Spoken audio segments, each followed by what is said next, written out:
Vamos a abrir en Marcos, capítulo 11.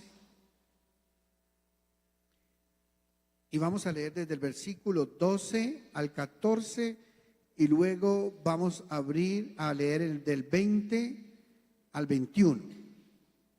Dice la palabra, vamos a leer todos. Al día siguiente, cuando salieron de Betania, ¿se acuerdan que hace 8 días mi esposa predicó? ¿Cuántos se acuerdan? Y la predicación, ¿dónde estaba Jesús en esa predicación? En Betania, en la casa de Lázaro, Marta y María. Ok. Dice, al día siguiente, cuando salieron de Betania, tuvo hambre. ¿Qué le dio a Jesús? Hambre. Y viendo de lejos una higuera que tenía hojas, fue a ver si tal vez hallaba en ella algo. Pero cuando llegó a ella, nada halló sino hojas, pues no era tiempo de higos. Entonces Jesús dijo a la higuera: nunca jamás coma nadie fruto de ti. Y lo oyeron sus discípulos. Versículo 20. Y pasando por la mañana, o sea, al otro día, 24 horas después, digan 24 horas. Y pasando por la mañana, vieron que la higuera se había secado desde las raíces. Entonces Pedro, acordándose, le dijo: Maestro, mira la higuera que maldijiste, se ha secado. Amén y amén. Bueno, hay mucho para seguir leyendo de ahí para adelante. Hay una palabra tremenda que la estudiaremos después. Pero yo quiero que hoy estemos tratando el tema dando fruto a tiempo y fuera de tiempo.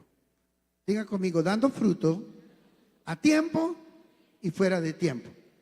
Dile a la persona que está a tu lado, dile: tú tienes que dar fruto ya. Dile: tú tienes que dar fruto ya. No podemos esperar a que crezcas, te vuelvas viejo y luego de viejo des fruto. No, tienes que comenzar a dar fruto. ¿Cuándo? Ya, ya. Mire cómo comienza este pasaje. Dice: al día siguiente, cuando salieron de Betania, tuvo hambre. Y viendo de lejos una higuera que tenía hojas, se fue. Imagínense que el Señor estaba pasando por un camino. Pensemos que el camino era este. Y resulta que cuando de pronto el Señor volteó a mirar y vio a lo lejos una higuera. Se pregunto, ¿sabía el Señor Jesucristo lo que iba a pasar o no? Sí, el Señor sabía todo. El Señor sabe el pensamiento de nuestro corazón, de cada uno de nosotros. O sea, no hay nada oculto delante de los ojos de Dios. Y el Señor, cuando iba pasando por el camino, teniendo tantas oportunidades de tantas cosas en ese camino, volteó a mirar y vio una higuera a lo lejos. Entonces él lo que hizo fue que se salió del camino y se fue a ver la higuera. Y dio la vuelta y se vino a buscar esa higuera, a ver si esa higuera tenía fruto. Digan conmigo, fruto. La palabra de Dios habla mucho acerca del fruto. Hay muchos pasajes. La palabra de Dios dice que el fruto del Espíritu es amor, gozo, paz, paciencia, benignidad, bondad, fe, mansedumbre y templanza. O sea, una persona que está viviendo bajo la dirección del Espíritu Santo tiene que tener amor, tiene que tener gozo. O sea, no puede ser una persona amargada. El gozo es el inverso de la amargura.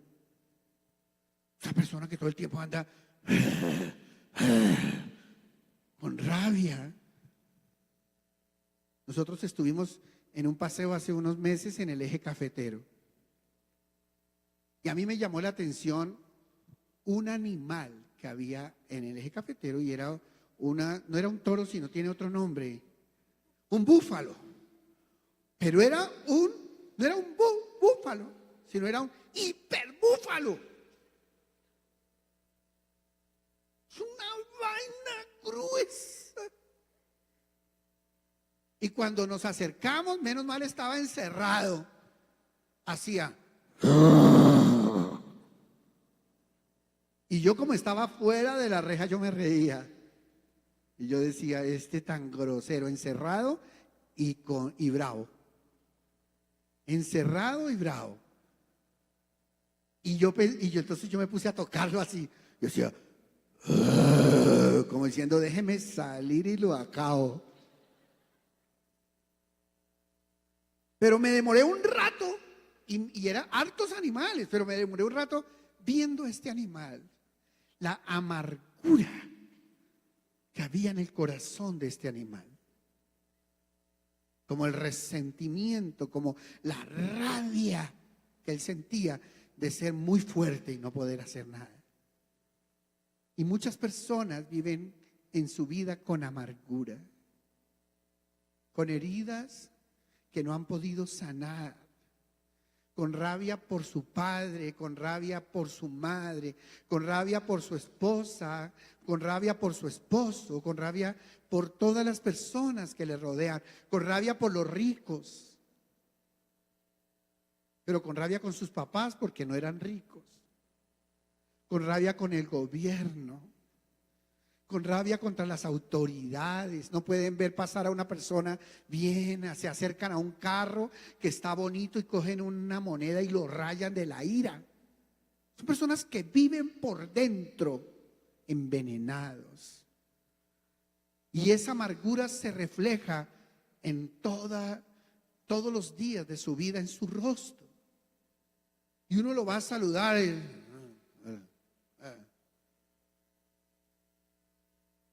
y uno lo va a saludar con cariño. Y uno dice, ¿y qué le pasa? ¿Qué le dieron? ¿Será que le dieron veneno esta mañana cuando se levantó? En vez de unos huevitos revueltos bien ricos, o en vez de un tintico bien rico, le dieron, ¿qué le dieron? O más bien, ¿qué no le dieron anoche? Porque créame que muchos hombres se levantan de mal genio porque han pasado una mala noche con su esposa. Entonces se levantan como ese toro. Déjeme salir de aquí y verá todo lo que puedo hacer. Entonces el fruto del Espíritu es amor, gozo, paz. O sea, si en tu casa está continuamente la pelea, es porque el Espíritu Santo no está dando fruto en ti. O sea, porque tú no estás reflejando el fruto del Espíritu Santo. Porque ¿sabes una cosa? Está bien que cuando uno está comenzando, cuando uno todavía no conoce del Señor, entonces haya una que otra peleita, una que otra dificultad. Pero no me vengas con cuenticos que pasados 3 años de ser cristiano, todavía estás de mal genio. Todavía te levantas bravo. Todavía vives peleando. ¿Y cómo estás? No, pastor, ahí con los problemitas de siempre. ¿Cuál problemitas de siempre? Si la Biblia dice que el fruto del Espíritu es paz. Y en nuestra casa tiene que haber paz. Voltea a mirar a la persona que tienes al lado y dile, en nuestra casa no puede haber pelea. Porque el Señor está pidiendo que haya paz. Paz. Luego dice la palabra que otro fruto del Espíritu es la paciencia. Paciencia es aprender a esperar. Digan, esperar. ¿Se acuerdan de la oración de esa persona que era toda acelerada? Se fue y se arrodilló y le dijo, Señor, dame paciencia, pero dámela ya, ya, ya, ya. O sea, ¿quiere la paciencia? Ya. No, la paciencia es aprender ¿a qué?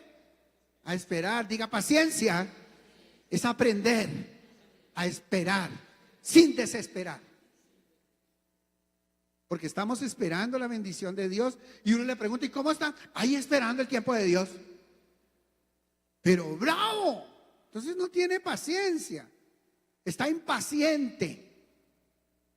Por eso el fruto del Espíritu, diga conmigo, es amor, gozo, paz, paciencia, benignidad, bondad, fe, mansedumbre. Digan mansedumbre. Dile a la persona que tiene al lado, dile, si tú tienes el Espíritu, debes ser manso. Dile, si tú tienes el Espíritu de Dios, tienes que ser manso. ¿Y cuál es el último fruto? El último que está en la lista de frutos, el último capullo de ese fruto. Digan templanza. La templanza es el dominio propio. O sea, es aprender a dominarme a mí mismo. Porque hay personas que tienen templanza ajena. O sea, que quieren dominar a otros y no a él.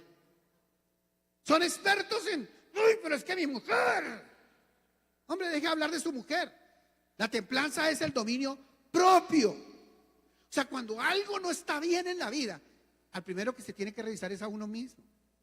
Porque póngale la firma que el problema no está en los demás, sino en ti. No está en los demás. O sea, el problema no está en la esposa ni en los hijos. El problema está en ti. Uy, pastor, vengo a contarle que mis hijos, no, terribles, ¿qué problema? Problema usted, papá, que no hizo bien la tarea, que no fue diligente, que no fue ejemplo, que era un borracho, que era un maldiciente, que era un desordenado, que era un irreverente y quiere que sus hijos sean perfectos. No, el problema no está en los demás. El problema está en mí. Cuando algo a mí no me funciona, no debo mirar a los demás. Debo mirarme a mí mismo. Porque hay algo dentro de mí que no está funcionando bien.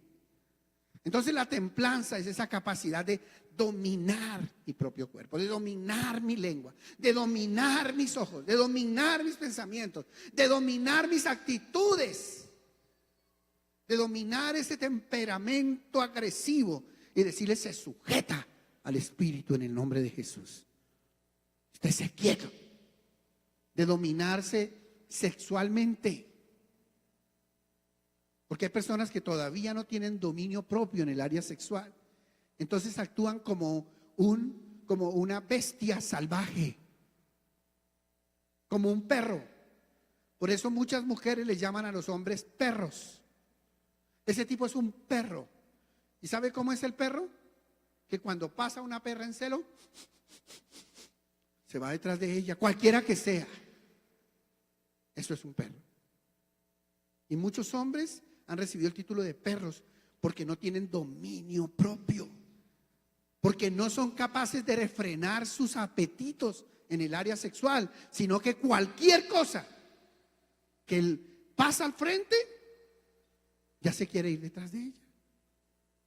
Entonces, dile a la persona que tienes al lado, diles, tienes que tener dominio propio. Así dile, dominio propio. Porque es que quieren dominar a sus hijos, quiere dominar a su esposa, pero a él no se domina. O al revés. Entonces digan, fruto, fruto. No los escucho, digan fruto. Fruto. Amén. Entonces el Señor vino, dice la Biblia, y al día siguiente cuando leyeron, vino de lejos a la higuera que tenía hojas. Mire, las hojas simbolizan el esplendor de un árbol. Las hojas simbolizan la belleza, la apariencia. Uno a veces ve una cantidad de árboles y dígame si cuando es un árbol sin hojas es todo pelado, como esos arbolitos de Navidad que antes se armaban, ¿se acuerdan? Que uno iba a buscarse un ¿qué? Un chamizo. Entonces, ¿qué era un chamizo? Era un árbol que ya no tenía hojas. Entonces ya no era bonito. Y el Señor, cuando volteó a mirar a esa higuera, vio que tenía ¿qué? Hojas. O sea, apariencia de belleza. apariencia de belleza. O sea, no sabía si tenía o no fruto, pero por lo menos hojas tenía. Y dice la Biblia que el Señor vino hacia la higuera. La higuera simboliza la iglesia, el liderazgo en la iglesia. Digan liderazgo. No, un poquito más duro, liderazgo. Dios quiere que todos sus hijos seamos líderes en los lugares donde estamos. O sea que esta palabra es para ti y para mí. Y dice, y viendo de lejos una higuera que tenía hojas, o sea, digan conmigo apariencia. Ahora, una persona puede tener apariencia y ser. ¿Estamos de acuerdo? Pero una persona puede tener apariencia y no ser. Amén. ¿Es clear? Otra vez. Una persona puede tener apariencia y ser. Pero una persona puede tener apariencia y no ser. Entonces, ¿qué dice allí la palabra? Fue a ver si tal vez hallaba en ella algo. Pero cuando llegó a ella, nada halló sino hojas. O sea, ¿qué era lo que tenía esa higuera? Solo apariencia. Digan conmigo, solo apariencia. Pues no era tiempo de higos. Bueno, quiero contarles que la higuera es un árbol bien especial. Porque la higuera es tan especial, tan especial, tan especial, que da dos clases de frutos. Bueno, hay unas higueras que no. Hay unas higueras que solamente dan una clase de fruto. Pero en general las higueras dan dos clases de fruto. Un fruto entre junio y julio, o sea, para la época del San Pedro. Y ese fruto que da entre esa fecha se llaman brevas. Digan brevas. O sea, los brevos que nosotros conocemos son higueras. Tienen unas hojas grandes, verdes, bonitas, y uno los ve desde lejos y dice, wow, qué árbol. Pero ese fruto que da a mitad de año es un fruto. Y el otro fruto que da entre septiembre y octubre se llaman higos. Entonces son dos clases de frutos. Y son diferentes. Los unos son verdes y los otros son morados. Y es la misma bola parecida, nada más que el fruto del brevo cuando sale brevo es más grande. Y cuando sale higo es más pequeño. El fruto que sale como higo es más dulce. Y el que sale como brevo es un poquito menos dulce. Sin embargo, se hace con ese brevo muchas cosas ricas. Entonces, digan dos frutos. Y entonces cuando uno ve un árbol de higuera, lo lógico es que durante todo el año esté cargado. Porque más o menos hacia el mes de septiembre comienzan a salir los higos y comienzan a crecer, a crecer, a crecer. Y en la medida en que van creciendo, entonces se van volviendo bonitos, moraditos. Y esos fruticos que se recogen son los que se llaman los higos. Es el que todo el mundo quisiera coger siempre. Son más pequeños, pero son muy dulces. Pero resulta que algunos de esos, digámosle, cotiledones o partecitas del árbol se quedan pronunciados, solamente hacen así, brotan un poquito. Hacen. Pero no crecen, no crecen. Entonces, el que está trabajando la higuera, el que cuida la higuera, lo deja quieto. Lo deja quieto. Esos no los toca, no se desarrollaron. Y pasa octubre, noviembre, diciembre, enero, febrero, marzo, abril, mayo y de pronto comienzan a crecer esos higos, esas cositas. Y comienzan a crecer, a crecer, a crecer, de tal manera que para finales de junio ya son unas hermosotas brevas grandotas. Entonces, digan conmigo, 2 clases de frutos. Y prácticamente durante todo el año el brevo tiene frutos o la higuera tiene frutos. O sea, es muy extraño que tú vayas a una higuera y no haya fruto. Yo no sé si ustedes ven, por ejemplo, cuando uno pasa por lugares donde hay arbolitos de brevo, en algunos jardines hay arbolitos de brevo, en los patios de casas hay arbolitos de brevo. Y uno pasa y siempre hay esos brevitos colgando ahí, no importa la época del año, siempre hay brevos. Entonces, lo lógico era que ese árbol que el Señor vio, lo lógico era que tuviera frutos, así fueran frutos en proceso de crecimiento. Así fueran esos que no se desarrollaron para agosto, para septiembre, pero que estaban creciendo para brotar y para dar su esplendor hacia junio del siguiente año. Entonces, cada uno de nosotros es como ante los ojos de Dios, es como una higuera. El Señor nos compara muchas veces con la higuera, muchas veces en la Biblia. Y cada uno de nosotros es como una higuera que tiene que estar dando fruto no solamente en agosto y septiembre, sino también en octubre, en noviembre, en diciembre, en enero, en febrero, en marzo, en abril. Puede haber días de mayor esplendor en el fruto, como en junio, pero siempre la higuera tiene que estar produciendo fruto. Porque no podemos esperar a que una persona se vuelva ya un tremendo siervo de Dios para que deje de ser matón. No, llegan a Cristo y reciben a Cristo en su corazón, pero resulta que venían de ser sicarios.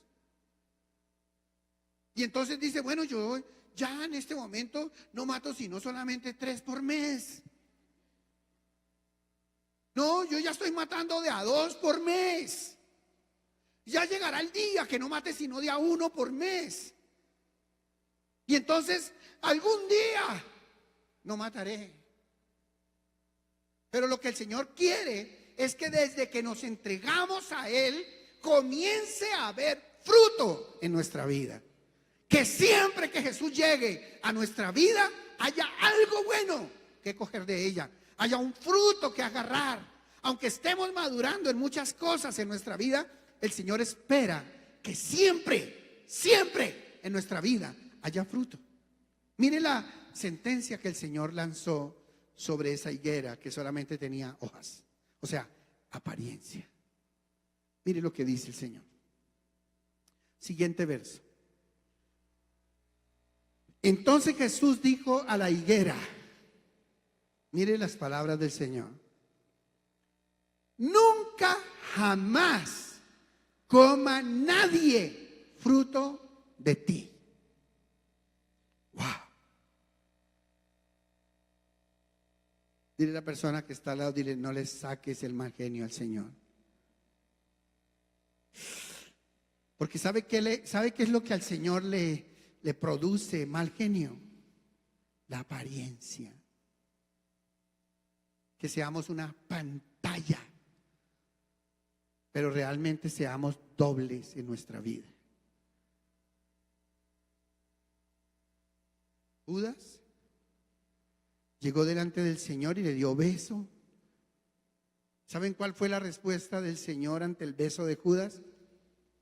Amigo, ¿con un beso entregas al Hijo del Hombre? O sea, falso.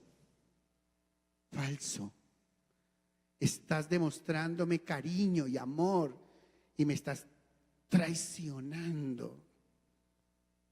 O sea, hay una cosa que a Dios le duele, se llama la traición. Por eso Judas, la Biblia dice que era el hijo de perdición.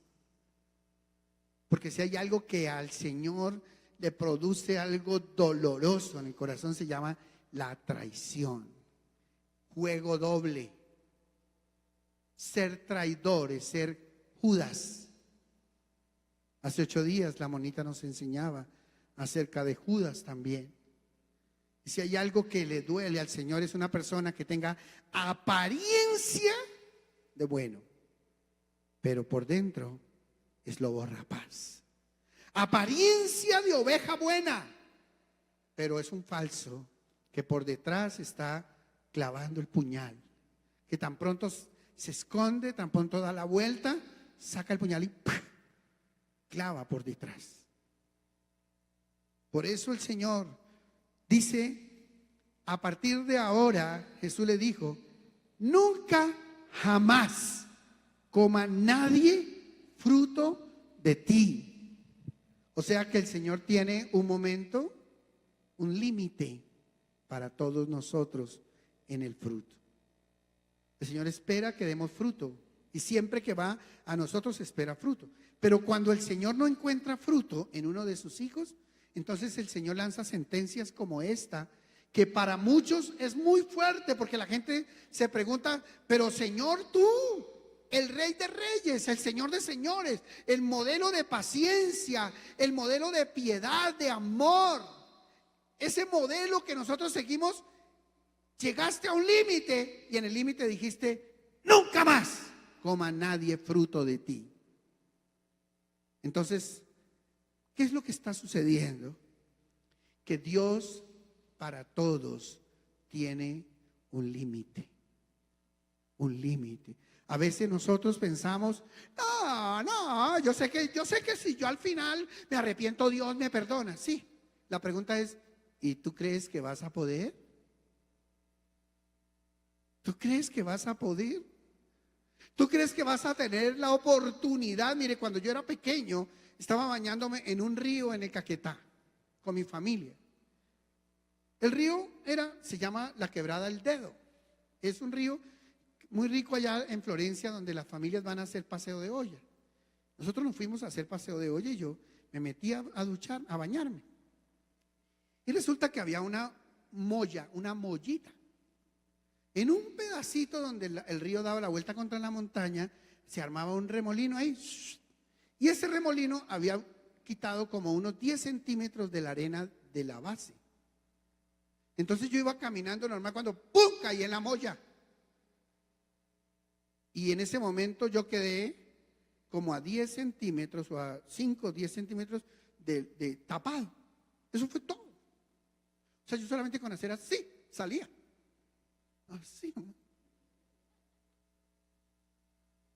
En ese momento comencé a ahogarme.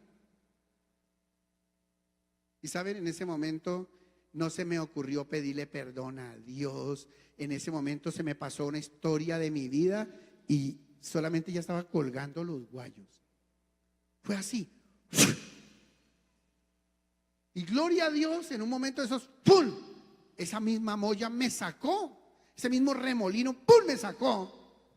Y yo pensaba, en esos momentos uno no tiene tiempo para arrepentirse. A uno no se le ocurre arrepentirse. No, es un momento de desespero, donde todo lo que uno quiere es salvarse. Salvarse. Veníamos de una noche que pasamos en Chía con mi familia y con una parejita de amigos. Y veníamos por la autopista norte. Y yo venía manejando el carro de nosotros, uno de nuestros discípulos que estaba aprendiendo a manejar. Entonces yo le dije, despacio, ve despacio. Entonces, como él venía despacio por la autopista norte, entonces un carro Mazda que venía detrás de nosotros, al ver que nada que avanzaba nuestro amigo, nuestro carro, ¡ay!, se desesperó y nos adelantó. Johnny vino y se metió. Cuando él se metió, salió un indigente de los matorrales de la autopista, ¿eso cómo se llama? El humedal de la autopista. Salió un indigente y se le tiró al carro, al Mazda. Y el Mazda lo chocó y ¡pum!, lo levantó y cayó al piso. Cayó, ¡pa!, aplastado ahí. Entonces el Mazda de una vez se orilló y nosotros también. Y yo pensaba, Dios mío, hubiéramos venido a la velocidad normal con que yo manejo siempre, que es normal. No 80, no, es que mi amigo venía como a 40. Pues nos hubiera tocado el chistecito a nosotros, porque el tipo se le estaba tirando a un carro para matarse. Entonces, cuando parqueamos, yo estaba todo asustado y dice la esposa del amigo que venía manejando, abrió la puerta y se salió de una vez y se vino donde estaba el accidentado y estaba inerte. Ay, nada, ni para arriba ni para abajo, nada. Y ella se le acercó al oído y le dijo, si me escuchas, repite esta oración conmigo. Señor Jesús, te entrego mi corazón, me arrepiento de mis pecados y te pido que me lleves a la vida eterna contigo en Cristo Jesús. Amén. Cuando ella terminó, nada. Entonces yo le puse las manos, porque yo me fui detrás de ella, yo dije, yo no voy a quedarme callado, ¿no? Imposible que una discípula me va a ganar en ir a predicarle o a salvar un moribundo. Entonces yo llegué y fui, le puse las manos acá y le dije, aplico la sangre de Cristo, recibe la sanidad, limpieza en el nombre de Jesús. En ese momento tosió y botó sangre por la boca y comenzó a respirar. Y yo le decía a la monita, si alguien no hubiera actuado en favor de esa persona ya estaría muerta y nada la hubiera reanimado. Si no hubiera llegado Tatiana a orar para que recibiera la salvación, no había recibido a Cristo en su corazón. Y si yo no hubiera llegado a orar para que recibiera la limpieza, la sanidad y volviera a respirar, pues ya estaba muerto. ¿Saben una cosa? El día y la hora nadie lo sabe, solo el Padre en su sola potestad. Pero cada uno de nosotros tiene un límite. Hay un momento donde se le acaba la oportunidad. Y si nosotros no aprovechamos la oportunidad que Dios nos está dando de vivir una vida recta, buena, delante del Señor, dando fruto y fruto en abundancia en nuestra vida, nos puede coger la muerte sin fruto. Nos puede coger la muerte sin salvación. Nos puede coger la muerte sin ser ejemplo. Y saben una cosa, después de estar allá al otro lado, como estaba el rico de la historia del rico de Pulón y el pobre Lázaro, después de estar al otro lado, tú puedes querer volver. Déjame ir delante de mi familia y contarle cómo es esto acá. Y le respondió Abraham, a los profetas tienen que los escuchen. O sea, los que predican la palabra tienen que los escuchen. Pero tú ya no puedes volver nunca más a la tierra. Así que, hermanos, si tú tienes algo por hacer en la tierra, si tienes algo bueno por hacer, si tienes un ejemplo para dar a tus hijos, si quieres enseñarles algo, hazlo ahora. Ahora, cuando tienes la oportunidad, cuando todavía estamos en el tiempo agradable del Señor. No dejes para mañana, quizá mañana, decía el profeta José Luis Perales, quizá para mañana sea tarde. ¿Ustedes no creen que eso es una palabra profética de José Luis Perales? Quizá para mañana sea tarde.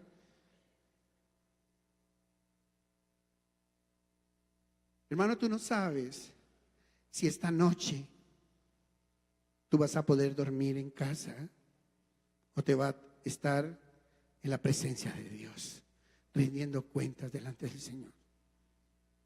Así que más vale que aprovechemos el tiempo agradable del Señor. Aprovechemos este tiempo para comenzar en nuestra vida a dar fruto. Mire lo que dice el siguiente verso, que ya pasamos al 21, al 20. Dice, y pasando por la mañana, vieron que la higuera se había secado desde las raíces. Ahora, ¿cómo puede ver uno que la higuera se secó desde las raíces? O sea, ¿cómo puede ver uno las raíces? Hay dos opciones. Una, o el Señor sopló, hizo que se abriera el polvo de la tierra, para que vieran las raíces, o la higuera ya se había arrancado y estaba volteada, seca.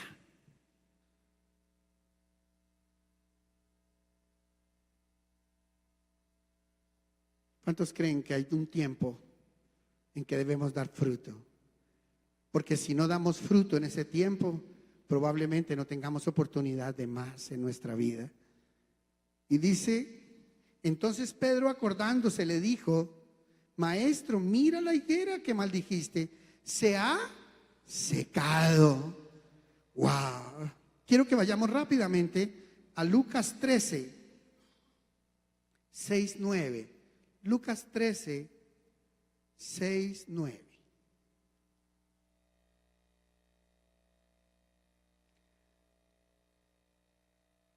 Y dijo también esta parábola. Algunas personas que han estudiado las Escrituras creen que esta parábola fue quitada de Lucas, la que acabamos de leer atrás, y Lucas decidió poner esta porque la entendía un poquito más. O sea, no fue la única enseñanza que el Señor dio. De esto habló muchas veces. Pero Lucas, cuando decidió recopilar las historias del Señor, decide no incluir esta donde el Señor maldice la higuera, sino que incluyó esta parábola también dicha por el Señor. Y mire lo que dice. Dijo también esta parábola: tenía un hombre una ¿qué? Higuera. ¿Estamos hablando de lo mismo? Entonces, ¿qué es la higuera? El liderazgo, es la iglesia, es el liderazgo, es la iglesia, es el líder de familia, es la mujer líder de familia, es el joven que está liderando en su grupo, en su barca, en su colegio, es el hombre que está liderando en su empresa la vida cristiana, es el que está abriendo puertas. Y dijo también esta parábola: tenía un hombre una higuera plantada en su viña y vino a buscar fruto en ella. Entonces, ¿qué es lo que va a buscar uno cuando uno ha sembrado algo? Fruto. O sea, si el Señor ha sembrado algo en nosotros, ¿qué es lo que viene a buscar? ¿Las hojas? No, el Señor viene a buscar el fruto. Dile a la persona que tienes al lado: el Señor viene a buscar de ti fruto. Fruto. Y dice, vino a buscar fruto en ella y no lo halló. Wow. Mire lo que pasa. Y dijo el viñador. Y dijo al viñador. O sea, el dueño de la higuera le dijo al que la cuidaba. Es decir, Dios le dijo al pastor. El pastor es el viñador. Y dijo al viñador: he aquí, hace 3 años que vengo a buscar fruto en esta higuera, y no lo hallo. ¿Cuánto hace que el Señor está buscando fruto en tu vida? ¿Ya encontró fruto? Mire lo que dice. Y viene y le dice al pastor. Acuérdese que esto es al pastor, porque la higuera es ¿qué? La iglesia, la gente de la iglesia, las personas de la iglesia, los líderes. Y viene y le dice al pastor: he aquí, hace 3 años que vengo a buscar fruto en esta persona, en este líder, en este siervo, y no lo hallo. Mire lo que dice el Señor al pastor: córtala. ¿Para qué inutiliza también la tierra? Entonces eso se llama la inutilidad en el liderazgo. O sea, una persona que tiene título de líder, pero no es nada. Acuérdese una cosa: una persona es líder de alguien. Tú no puedes llamarte líder y no eres líder de nadie. Si tú eres llamado líder es porque tú tienes discípulos. Si tú en la iglesia eres llamado líder es porque tú tienes gente. Porque ¿saben qué es liderazgo? Es la capacidad de influir en otras personas. O sea, liderazgo es influencia, diga influencia. Y si una persona no tiene a alguien en quien influir, pues no es líder. O sea, el líder que no tiene discípulos no es líder.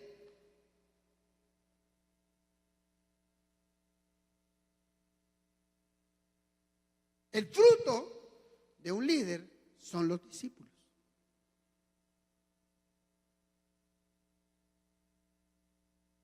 Acuérdese, dos funciones para las cuales el Señor viene a nuestra vida.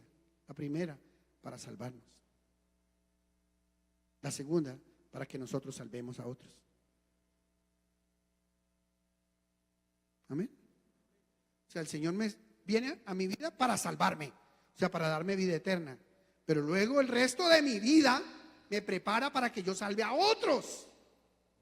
Pero si yo no salvo a otros, entonces soy una higuera inútil. Inútil. Yo le decía a mi equipo de liderazgo que no es suficiente con estar aquí, porque hay personas que vienen y se sientan en mi equipo de liderazgo y entonces ellos creen que son fieles porque están ahí. Yo les decía, no, claro que valoro que estén aquí. Qué tristeza que yo prepare algo para darle a mi equipo y no estén. Pero un líder fiel no se mide por estar en la reunión o estar en la barca. Un líder fiel se mide por hacer la tarea que tiene que hacer como líder de una barca, como guía de un encuentro, como siervo en una casa donde estamos ganando las almas para el Señor. O sea, yo no puedo estar viendo a los demás trabajar y yo ser una marmota sentado sin hacer nada en la iglesia. El Señor me trae a una familia para hacer algo. Mire, si algo que a uno le saca la piedra es que los hermanitos de la casa haya uno o dos que no hacen nada, que todos los demás se levantan, arreglan el baño, lavan la loza, organizan, trabajan, salen por la mañana, ganan, y hay un sinvergüenza rascándose la barriga en la casa. Le dan uno ganas como de decirle, sálgase, inútil. Está comiendo por cuenta de todos los demás, está durmiendo, está cobijándose, está recibiendo un techo y una bendición y no hace nada. En la casa de Dios todos debemos dar fruto. Y si Dios nos ha llamado en una iglesia como esta, donde hacemos dedicados al liderazgo, todos, entonces todos debemos tener discípulos. Todos debemos tener una barca en donde le predicamos la palabra, en donde hacemos la tarea. Y así no sea nuestra barca la más grande de la iglesia, que sea una barca que va a crecer y un día va a ser una hermosa higuera, no solamente llena de hojas, sino de muchos frutos. Amén, digan conmigo, muchos frutos. Vamos a estar de pie y vamos a orar.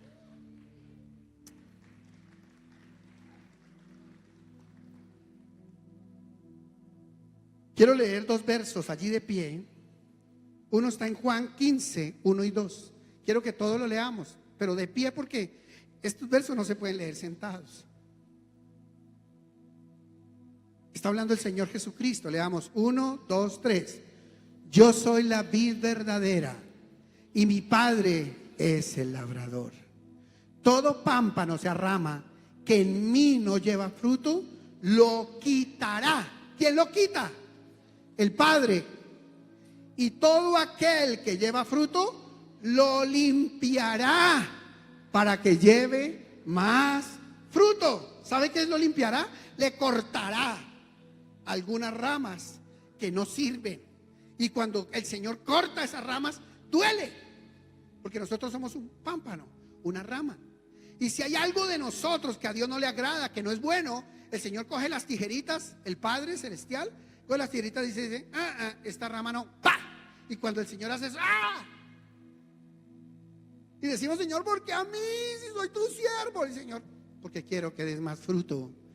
Porque esa rama no te sirve. Porque esa forma de ser, ese orgullo maldito no te sirve. Porque esas palabras necias que andas hablando no te sirven. ¡Ta! Y por eso el Señor a muchos los deja sin hablar durante un tiempo. porque seguramente está hablando mucha carreta. Segundo pasaje, verso 2. Verso 2. Todo pámpano que en mí no lleva fruto lo quitará, y todo aquel que lleva fruto lo limpiará. ¿Para qué el Señor limpia? Para que lleve más fruto. Digan, más fruto. Y el Señor sí que habla de fruto, ¿no? Y Mateo 7:15. Veámoslo todos, por favor. 1, 2, 3. Guardaos de los falsos profetas que vienen a vosotros con vestidos de oveja, pero por dentro son lobos rapaces. O sea, tienen apariencia de buenos, de profetas, de siervos de Dios, por fuera, o sea, hojas, pero por dentro son, ¿qué? Lobos rapaces. O sea, vienen a dañar las ovejas. Siguiente verso, 16. Todos, 1, 2, 3. Por sus frutos los conoceréis. O sea, si tú quieres saber una persona si es buena o no, revisa sus frutos. Revisa su familia. Revisa su matrimonio. Revisa sus hijos. Revisa su comportamiento, sus palabras. Si es un vulgar, automáticamente tú vas a decir, esto no tiene fruto. Por sus frutos los conocerás. Y si quieres conocer a alguien, mira sus frutos. Es decir, observa su familia, observa su empresa, sus empleados, su trabajo. ¿Cómo es todo lo que lo rodea a esa persona? ¿Hay fruto digno de arrepentimiento? ¿Es buen fruto o es solo hojas? Y por eso dice el Señor, por sus frutos los conoceréis. ¿Acaso se recogen uvas de los espinos o higos de los abrojos? Sigamos. Así todo buen árbol, sigamos leyendo todos. Así todo buen árbol da buenos frutos, pero el árbol malo da frutos malos. No puede el buen árbol dar malos frutos, ni el árbol malo dar buenos frutos. Todo árbol que no da buen fruto es que cortado. Vuelve y habla el Señor de cortar, ¿se dan cuenta? Cortado, o sea, ¡pa! Es cortado y echado ¿dónde? Al fuego. O sea, los de apariencia son cortados por el Señor y echados al fuego. Verso 20 con el que cierra. Así que por sus frutos los conoceréis. Y quiero que sepas una cosa, tú también eres conocido por tus frutos. No solamente el Señor te está dando herramientas para conocer a los demás, sino que los demás te pueden conocer por tus frutos. El Señor ha hecho que nuestras vidas no sean unas vidas ocultas, sino que el Señor nos ha convertido en personajes públicos a todos los cristianos. Todos los cristianos somos personajes públicos. ¿Por qué? Porque llegamos a nuestra oficina y declaramos, ahora Jesús reina en mi corazón. Eso quedó declarado ¿cómo? Públicamente. Entonces todos los demás que están alrededor cogen una lupa y comienzan a observarte. Y cuando de pronto se te escapa a ti una vulgaridad, entonces ellos inmediatamente van a decir esto, mire, y no dice que es cristiano. Apenas pasa una mujer y se queda mirándole la cola, y las demás compañeras y compañeros lo voltean a mirar. Y no es que es cristiano. Entonces pregunto, ¿nos volvemos públicos o no? Y nos están observando, ¿sabe qué? Si el tipo que es el perro de la oficina le mira la cola a todas las mujeres, nadie dice nada. Pero si es el cristiano, entonces sí está siendo mirado. Si el hombre borracho que llega, el vecino que llega borracho toda la vida, el borrachito del barrio, nadie dice nada. Pero si el que llega borracho es el cristiano, entonces dicen, y luego no es ese el cristiano, el que va a la iglesia ecofamiliar, ese no es el que ha ido de guía, luego no es ese el que tiene un grupo de oración, una barca y predica la palabra, no es ese el que nos ha venido a invitar a la iglesia. ¿Y qué es que borracho? Entonces, ¿saben una cosa? Eso se llama hojas, muchas hojas, pero cero de fruto.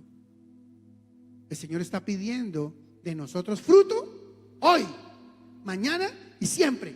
Él no está esperando que nos volvamos cristianos viejos, sino que Él quiere que desde que llegamos del encuentro, que desde que le recibimos en el corazón, en ese instante comience a cambiar nuestra manera de hablar. Y ya no mirar el vino cuando rojea. Por eso cuando una persona va al encuentro no se dan cuenta que les ponemos toda la vida. Y le mostramos, los borrachos no heredarán el reino, ni los maldicientes, ni los que se echan con varones, ni los cobardes, ni los incrédulos, ni los idólatras. Y mostramos todo para que no tengas tú que decir, yo no sabía. Porque de ahora en adelante tú vas a conocer del Señor más rápido de lo que te has imaginado, para que no tengas excusa en tu comportamiento. Porque el Señor te está pidiendo fruto en todo, fruto interno en el corazón, fruto en tus pensamientos, fruto en tus miradas, fruto en tus palabras, fruto en tus finanzas, fruto en tu sabiduría, fruto en tus hijos, en tu hogar y en todo lo que Dios te ha entregado a ti. Tiene que dar fruto, y fruto en abundancia.